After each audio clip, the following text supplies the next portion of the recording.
সংসদে যে ঘটনা ঘটেছে সেই ঘটনায় ষষ্ঠ একজন সন্দেহভাজন, তার খোঁজ ইতিমধ্যে চালাচ্ছেন পুলিশ আধিকারিকেরা।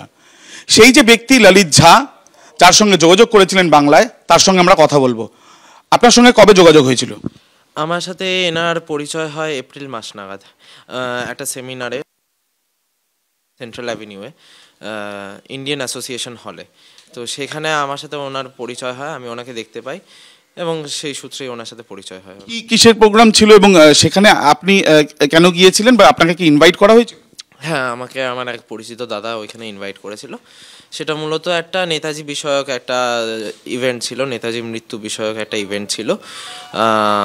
বেশ কয়েকজন রিসার্চার, রাইটার অ্যান্ড অল এসছিলেন সেখানে।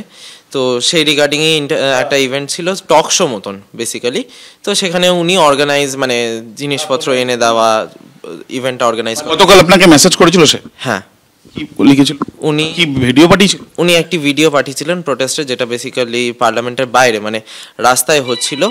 দুইজন স্মোক টর্চ নিয়ে যেটা যে প্রোটেস্টটা করছিলেন, তো সেটার একটা ভিডিও উনি আমাকে হোয়াটসঅ্যাপে পাঠান এবং তার সাথে মেসেজ লিখে পাঠিয়েছিলেন যে এই ভিডিওটা আপনার কাছে রাখবেন, এটার মিডিয়া কভারেজ দেখবেন, জয় হিন্দ।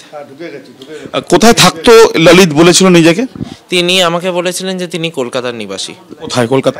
সেটা প্রিম অ্যান্ড প্রপারলি উনি কখনো বলেননি আমাকে। গতকালকের এই যে ঘটনা, সেই ঘটনার পরিপ্রেক্ষিতে কি বলবে যে মানে এই ধরনের ঘটনা তারা ঘটাতে পারে, কোনোদিনও তাদের মোটিভ দেখে মনে হয়েছিল?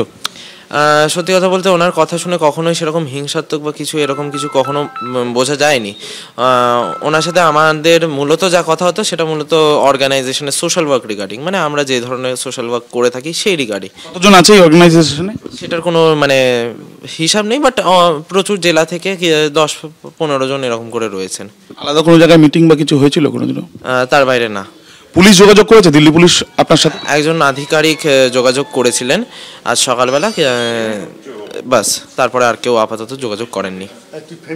এই যে পুরো যে পরিস্থিতি, তাতে পরিবারের সদস্যদের সঙ্গে কথা হচ্ছে, স্থানীয় পুলিশ আপনার বাড়ির সামনে এসছে, পুরো বিষয়টি দেখে আপনার বক্তব্য কি চাইছেন আপনি? আমি পার্সোনালি যেহেতু ব্যাপারটা নিয়ে একদমই কিছু জানি না, জাস্ট উনি যে ভিডিওটা ওনার, মানে ললিত ঝা বলে যেই ব্যক্তি রয়েছেন, উনি ওনার সোশ্যাল মিডিয়া প্ল্যাটফর্মে যা ভিডিও দিয়েছেন সেটাই আমাকে সেন্ড করেছেন। তো অ্যাপার্ট ফ্রম দ্যাট আমি এই ব্যাপারটা সেন্ড করে ফোনে কি কথা হয়েছিল একবারও? না, ওনার সাথে আমার লিখেছিল। উনি যেটা লিখেছেন, আমি তো আগেই বললাম যে উনি লিখেছিলেন এটা মিডিয়া কভারেজ দেখবেন আর এই ভিডিওটা আপনার কাছে রাখবেন, এটাই উনি লিখেছিলেন। কোন ভাষায় কথা বলেছেন? হিন্দিতে। উনি হিন্দিতে লিখেছিলেন। তো যেহেতু এইটা ছাড়া দিল্লি পুলিশের তরফ থেকে আপনাকে কি বলা হলো? আমাকে বলা হয়েছে কোনো ধরনের ইন্টারভিউ দিতে না ফার্দার কারোর সাথে। আমরা কথা বললাম এবং তার সঙ্গে সঙ্গে যার সঙ্গে ললিতের যোগাযোগ হয়েছিল তার সঙ্গে কতদিন ধরে যোগাযোগ, কিভাবে যোগাযোগ, সে বিষয় নিয়েও তিনি বিস্তারিত জানালেন। কেননা দীপ্তেন্দু চক্রবর্তীর সাথে আবির দত্ত, এবিপি আনন্দ, হালিশহর।